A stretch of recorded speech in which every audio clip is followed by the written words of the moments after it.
여러분은 혹시 이런 생각을 해본 적이 있나요? 왜 진실을 말하는 것이 이렇게 어려운 일일까? 더 나아가, 왜 사람들은 종종 진실보다 오류를 더 쉽게 믿는 걸까? 우리는 살아가면서 진실과 오류의 경계에 서게 되는 순간들을 자주 맞이합니다. 눈앞에 펼쳐진 이야기들이 진실처럼 보이지만 사실은 그림자에 불과한 경우가 많습니다. 바로 플라톤이 그의 동굴에 비유해서 말했던 것처럼 말이죠. 어두운 동굴 속 사람들은 벽에 비친 그림자를 진실이라 믿습니다. 하지만 동굴 밖의 빛을 본 사람만이 진정한 진실에 도달할 수 있습니다.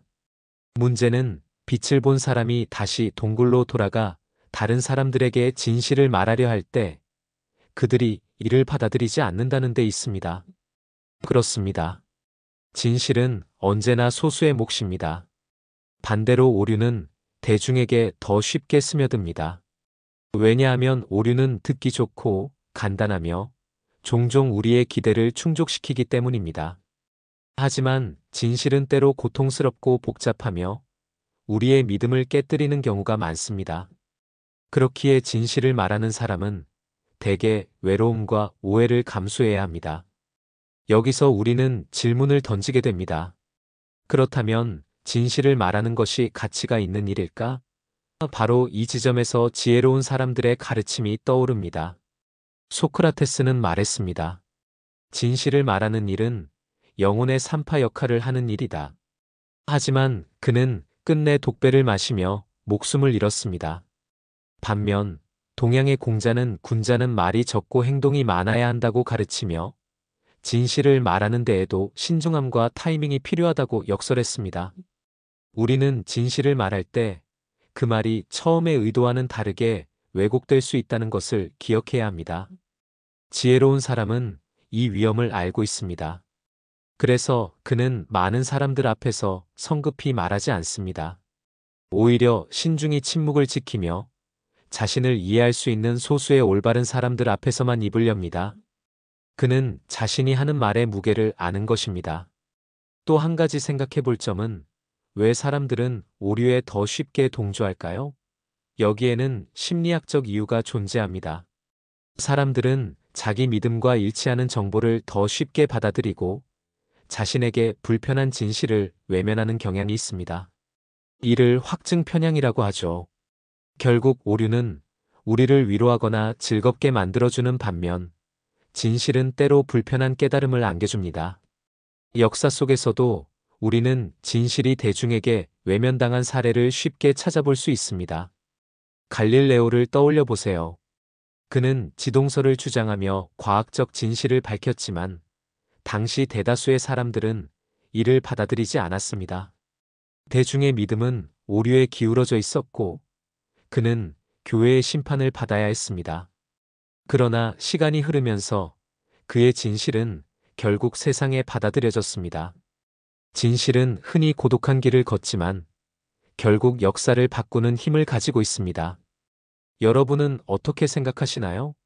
진실을 말하는 용기와 신중함, 이 두 가지를 동시에 갖춘다는 것이 얼마나 어려운 일인지 실감하신 적이 있나요?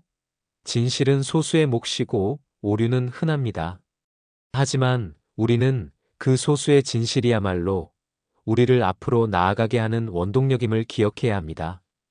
오늘은 여러분과 함께 이 주제를 깊이 탐구해 보려 합니다. 진실을 좇는 일이 얼마나 중요한지, 또 그 과정에서 우리가 어떻게 말과 생각을 조율해야 하는지에 대해요. 이 여정은 쉬운 길이 아니지만 함께 걸어간다면 반드시 의미 있는 깨달음을 얻을 수 있을 것입니다.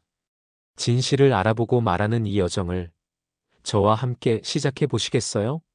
진실이 소수의 몫이라는 사실은 단순한 관찰을 넘어 우리의 심리와 본성에 깊이 뿌리내린 현상입니다. 왜 우리는 오류를 쉽게 받아들이고 진실에는 회의적인 태도를 보일까요? 이는 인간의 심리적 본성과 사회적 구조를 살펴보면 더욱 명확해집니다. 플라톤의 동굴의 비유를 다시 떠올려 봅시다. 동굴 속 사람들은 벽에 비친 그림자를 진실로 믿습니다. 그들은 더 나은 것을 보지 못했기 때문에 익숙한 그림자에 안주합니다. 이 상황은 오늘날에도 유효합니다. 대중은 종종 이미 익숙한 정보에 의존하며 자신이 알고 있는 것을 강화시키는 방식으로 새로운 정보를 해석합니다. 이러한 심리적 경향은 확증 편향이라고 불립니다. 사람들은 자신의 신념과 일치하는 정보는 쉽게 받아들이고 그렇지 않은 정보는 무시하거나 부정하려는 경향을 보입니다. 결국 오류는 다수의 지지를 받기 쉽고 진실은 고독한 싸움을 이어갑니다. 여기서 한 가지 질문이 떠오릅니다. 그렇다면 진실을 말하는 사람들은 왜 항상 외로움을 감수해야 할까? 이는 단지 사람들이 진실을 불편해하기 때문만은 아닙니다. 진실은 복잡한 구조를 가지는 경우가 많아 단순하고 매력적으로 들리는 오류에 비해 전파되기 어렵습니다.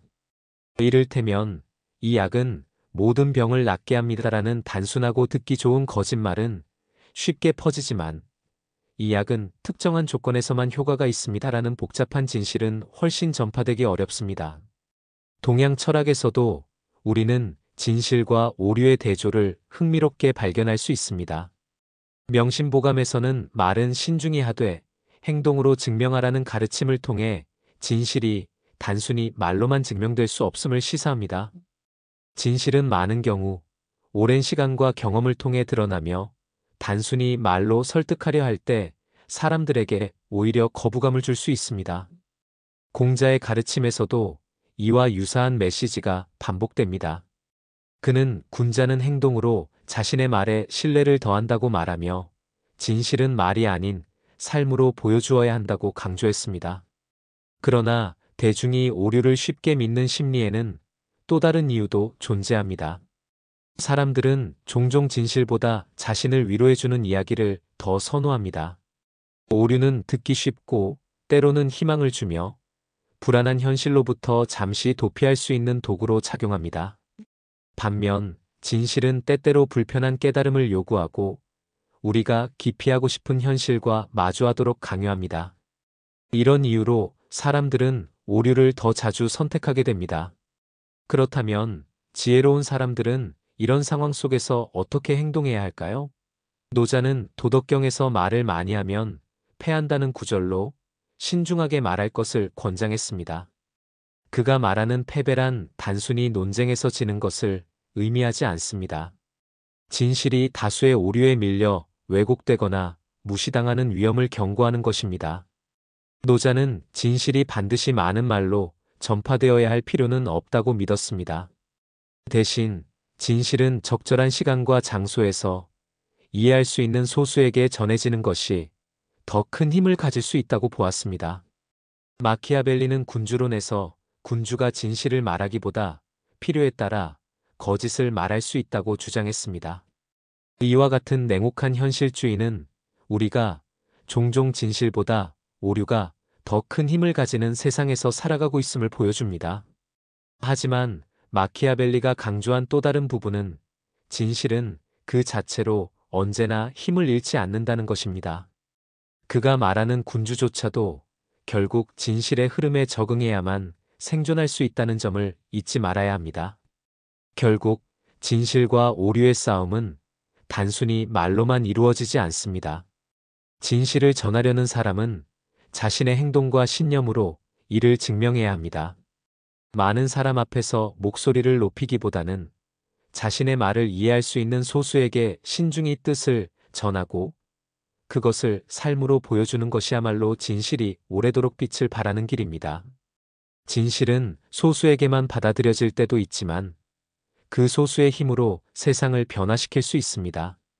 우리의 선택은 그 소수에 속할 것인가 아니면 다수의 오류에 기대어 안주할 것인가 하는 데 달려 있습니다.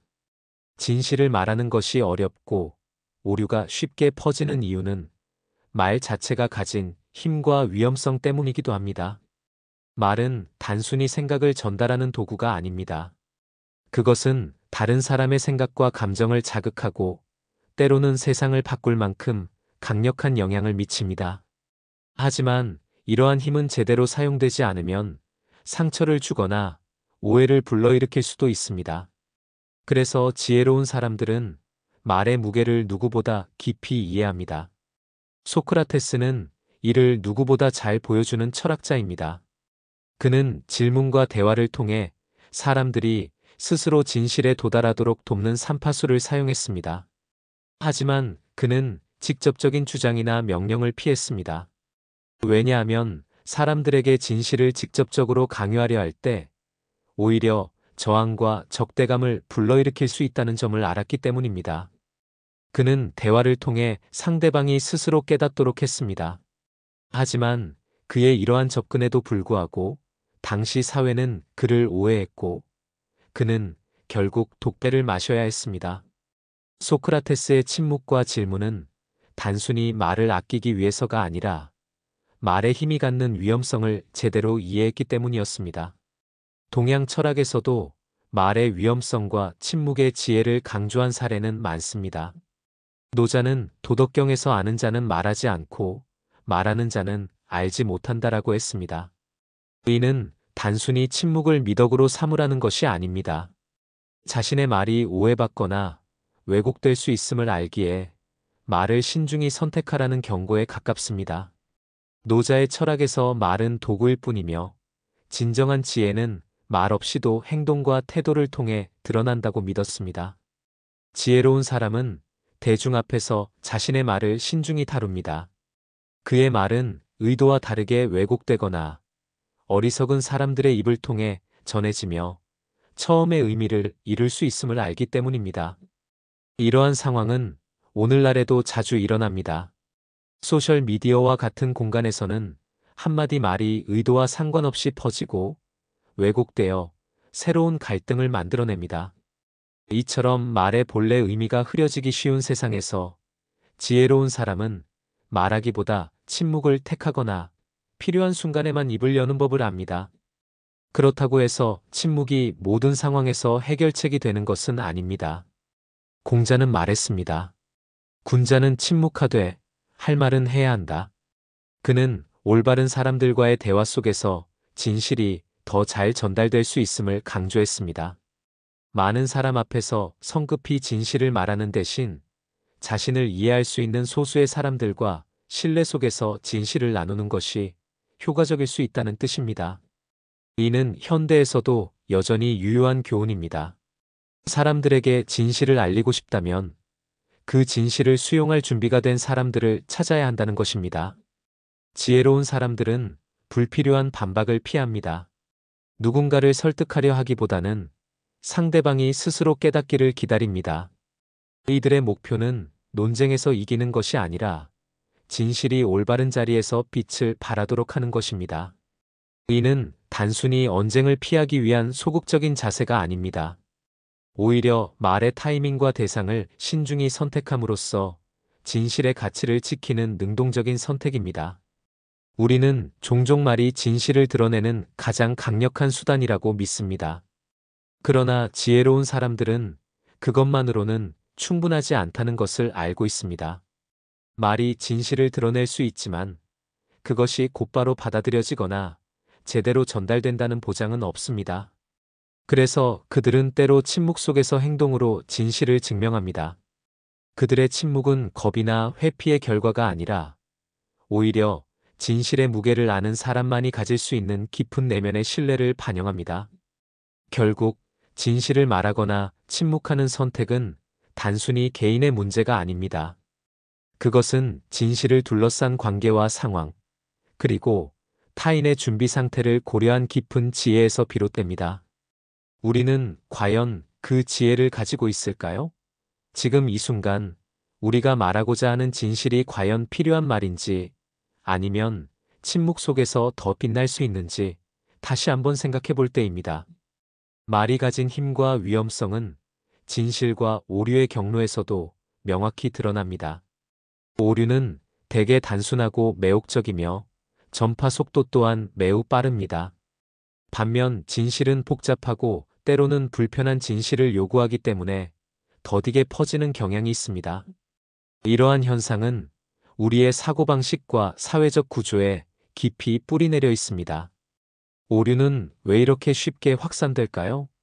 그 이유는 단순 명료함과 사람들의 욕망에 부합하기 때문입니다. 한번 생각해 봅시다. 이 한 권의 책이 당신의 인생을 바꿀 것입니다라는 말은 단순하고 강렬합니다. 사람들은 이런 단순한 메시지에 쉽게 끌립니다. 반면 이 책은 특정한 조건에서 유익할 수 있습니다. 하지만 그것을 이해하려면 꾸준히 노력해야 합니다라는 진실은 복잡하고 매력적이지 않습니다. 사람들은 즉각적인 만족감을 원하기 때문에 오류는 진실보다 훨씬 더 많은 이들에게 빠르게 퍼져나갑니다. 여기서 우리는 현대 소셜 미디어를 떠올릴 수 있습니다. 잘못된 정보는 제목만으로도 주목을 끌고 공유 버튼 하나로 순식간에 퍼져나갑니다. 단순한 거짓말은 강렬한 감정을 자극하며 논리적 검토보다 빠르게 대중의 심리를 사로잡습니다. 한편 진실은 논리적 근거와 사실 검증을 요구하기 때문에 전파 속도에서 뒤처지곤 합니다. 결과적으로 오류는 사회 전반에 스며들고 진실은 소수의 공간에 갇히게 되는 경우가 많습니다. 그렇다면 진실은 어떻게 확산될 수 있을까요? 역사적으로 진실은 한순간의 폭발적인 전파보다는 신중하고 지속적인 전달로 강한 영향력을 발휘했습니다. 이를 보여주는 대표적인 사례가 갈릴레오 갈릴레이입니다. 그는 지동설이라는 진실을 발견했지만 당시의 사회적 분위기와 종교적 압력 속에서 침묵을 강요당했습니다. 하지만 그의 진실은 시간이 흐르며 소수의 과학자들에 의해 이어졌고 결국 인류의 지식 체계 전체를 바꾸어 놓았습니다. 진실은 때로 천천히 움직이지만 그 뿌리는 깊고 강합니다.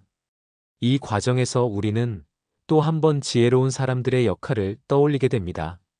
진실을 전달하려면 단순히 말하는 것만으로는 부족합니다. 지혜로운 사람은 진실이 올바른 사람에게 올바른 방식으로 전달되어야 함을 이해합니다. 노자는 이를 물은 낮은 곳으로 흐른다는 비유로 설명했습니다.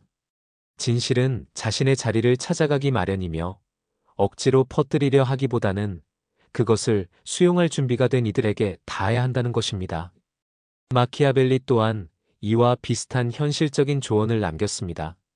그는 군주론에서 대중은 진실보다 거짓에 더 쉽게 휘둘린다는 점을 인정하면서도 진실을 말하는 이가 적절한 전략과 타이밍을 사용해야 한다고 말했습니다. 진실은 단지 옳은 말을 하는 것이 아니라 그것을 전달할 때의 상황과 사람들의 준비 상태를 철저히 이해해야 한다는 것입니다. 또한 우리는 진실을 전파하는 데 있어 침묵의 힘을 간과해서는 안 됩니다. 침묵은 진실의 가치를 높여주는 도구가 될 수 있습니다. 말이 너무 많아지면 진실은 그 무게를 잃고 논쟁과 오해 속에 묻히게 됩니다. 하지만 적절한 침묵은 진실을 드러내는데 필요한 시간과 공간을 마련해 줍니다. 그것은 단순한 말이 아니라 행동과 태도를 통해 더 깊은 메시지를 전달하게 만듭니다. 진실과 오류의 싸움은 언제나 이어져 왔습니다. 그리고 이 싸움은 단순히 말의 힘만으로는 이루어질 수 없습니다. 진실은 올바른 시점과 적합한 사람들 사이에서 신중히 전파될 때 비로소 그 가치를 발휘합니다. 그것은 대중의 즉각적인 동의보다 더 깊고 지속적인 변화를 일으키는 힘을 가집니다. 우리에게 필요한 것은 단지 진실을 말하는 용기가 아니라 진실을 효과적으로 전달할 지혜입니다. 결국 진실은 단순히 우리가 말하는 내용만이 아닙니다. 그것은 우리의 태도와 삶의 방식, 그리고 그것을 전하려는 방법에 따라 빛을 발합니다. 우리는 진실이 스스로 자리 잡을 수 있도록 돕는 존재가 되어야 합니다. 그것이 우리의 책임이자 진실을 향한 여정의 일부입니다. 진실이 제대로 전달되기 위해서는 단순히 말의 내용뿐만 아니라 그것이 표현되는 방식과 태도 역시 중요합니다. 앞서 살펴본 것처럼 진실은 때로 복잡하고 받아들이기 어려운 것이기에 어떻게 말하느냐가 진실을 보호하고 전파하는 데 결정적인 역할을 합니다. 여기서 우리는 생각과 말 사이의 균형, 즉 신중함의 미학을 다시 한번 돌아보게 됩니다. 지혜로운 사람들은 말의 힘과 위험성을 알고 있기 때문에 생각을 조심스럽게 다듬은 후에야 입을 엽니다. 그들은 말이 단순한 소리가 아니라 행동과 신념, 심지어 인격까지도 반영한다는 것을 잘 압니다. 노자는 도덕경에서 청길 깊은 물은 소리를 내지 않는다고 말했습니다. 이는 진정한 지혜와 깊이를 가진 사람일수록 불필요한 말을 삼가며 신중한 태도를 유지한다는 것을 의미합니다. 반대로 생각 없이 내뱉어진 말은 쉽게 오해를 낳고 때로는 의도치 않은 갈등을 일으키기도 합니다. 이는 오늘날 더욱 심각한 문제가 되고 있습니다. 소셜미디어의 시대에 우리는 실시간으로 수많은 의견을 접하고 자신의 생각을 손쉽게 표현할 수 있게 되었습니다. 그러나 이러한 편리함 속에서 말의 무게는 종종 간과되곤 합니다. 쉽게 쓰여진 글 한 줄, 가볍게 던진 말 한마디가 누군가에게는 깊은 상처를 남기거나 잘못된 정보를 퍼뜨릴 수 있습니다. 이와 관련하여 아리스토텔레스는 니코마코스 윤리학에서 중용의 중요성을 강조했습니다. 그는 인간의 덕목이 극단과 극단 사이에 적절한 균형에 있다고 보았습니다. 말도 마찬가지입니다. 지나치게 말을 삼가는 태도는 진실을 숨기거나 기회를 놓치게 만들 수 있고, 반대로 과하게 말을 하면 그 의미와 신뢰를 잃게 됩니다. 따라서 중용을 추구하며 필요한 순간에 적절한 방식으로 진실을 전달하는 것이야말로 말의 기술이라 할 수 있습니다. 이 원칙은 동양에서도 유사하게 발견됩니다. 공자는 군자는 말하기 전에 생각하고 말한 후에는 행동으로 그 말을 증명한다고 가르쳤습니다. 여기서 중요한 점은 생각과 말이 분리되지 않고 하나의 흐름으로 이어진다는 것입니다. 말이 생각을 넘어서거나 행동과 따로 논다면 그것은 그저 공허한 소음에 불과합니다. 지혜로운 사람들은 이 점을 본능적으로 이해합니다. 그들은 논쟁을 피하고 진실을 말할 시점과 대상을 신중히 선택합니다. 자신의 생각이 명확히 정리되지 않은 상태에서 서둘러 말하지 않으며 상황에 따라 때로는 침묵을 선택하기도 합니다. 특히 대중 앞에서 자신을 변호하거나 타인을 설득하는 일에 지나치게 집착하지 않습니다. 그들에게 중요한 것은 자신의 말이 당장 받아들여지느냐가 아니라 그것이 올바른 방식으로 전달되어 시간이 지나도 가치가 유지되는 것입니다. 이런 태도를 보여준 대표적인 사례 중 하나는 마하트마 간디입니다. 간디는 폭력과 억압 속에서도 자신만의 방식으로 진실을 전달했습니다. 그는 많은 말을 하지 않았지만 그의 말은 늘 행동으로 뒷받침되었습니다. 그의 신념은 단순한 구호가 아니라 그의 삶 그 자체였습니다. 진실은 그렇게 행동 속에서 더욱 빛을 발했습니다. 우리도 이런 태도를 삶에 적용할 수 있습니다. 우선 말을 하기 전에 자신의 생각을 정리하는 습관을 가져야 합니다.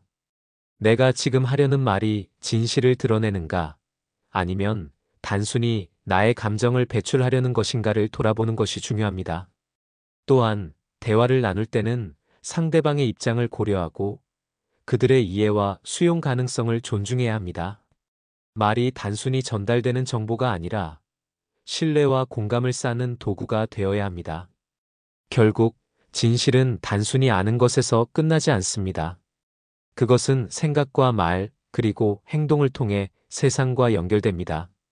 말은 진실을 드러내는 중요한 도구지만 그것이 조심스럽게 다듬어지고 적절히 표현될 때만 그 가치를 발휘할 수 있습니다. 우리의 말과 생각은 우리의 삶을 반영하며 그 방향을 결정짓는 중요한 요소가 됩니다. 그렇기에 우리는 언제나 신중함의 미학을 잊지 말아야 합니다.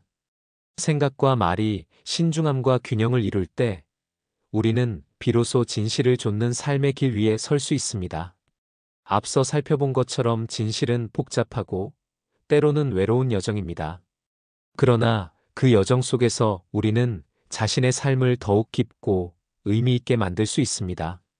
진실을 추구하는 태도는 단순히 개인적인 덕목에 그치지 않고 우리의 관계와 사회 전체에 중요한 영향을 미칩니다. 진실을 좇는다는 것은 단지 올바른 말을 하는 것 이상의 의미를 지닙니다. 그것은 우리 삶의 전반에서 정직함과 성실함을 실천하며 그 안에서 발견되는 깊은 기쁨을 누리는 일입니다.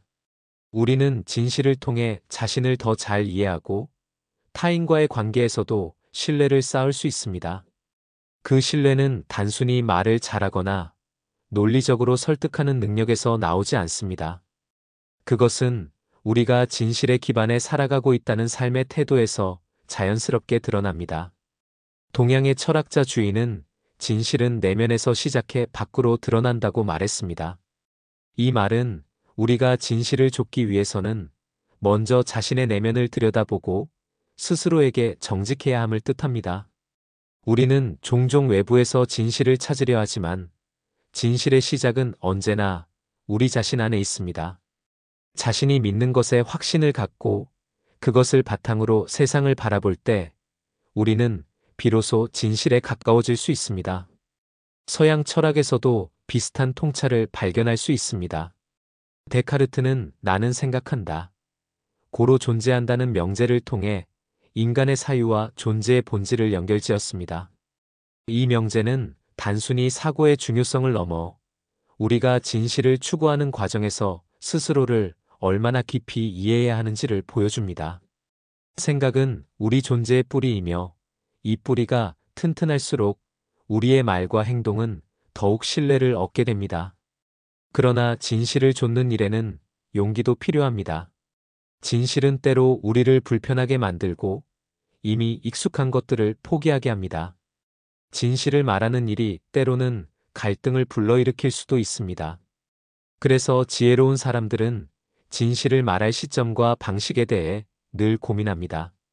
그들은 진실을 강요하지 않고 상대방이 그것을 받아들일 준비가 되었을 때 비로소 말을 꺼냅니다. 이 태도는 진실을 전달하는 데 있어 결정적인 차이를 만듭니다.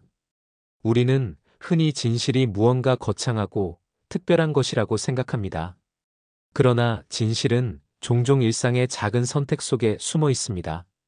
예를 들어 약속을 지키고 다른 사람을 존중하며 자신의 잘못을 인정하는 일들이 모두 진실을 좇는 행동입니다. 이런 작은 진실들이 모여 우리의 삶을 더 정직하고 단단하게 만들어줍니다. 진실을 좇는 삶은 단순하지 않습니다. 그것은 오히려 세상의 흐름에 역행하는 것처럼 느껴질 때가 많습니다. 그러나 그 고독한 길은 결국 우리의 삶을 풍요롭게 만듭니다. 앞서 살펴본 플라톤의 동굴의 비유처럼 진실을 깨달은 사람은 다시 어둠 속으로 돌아가야 합니다. 그는 진실을 발견한 사람으로서 여전히 그림자에 머물러 있는 이들과 함께 살아가야 하기 때문입니다.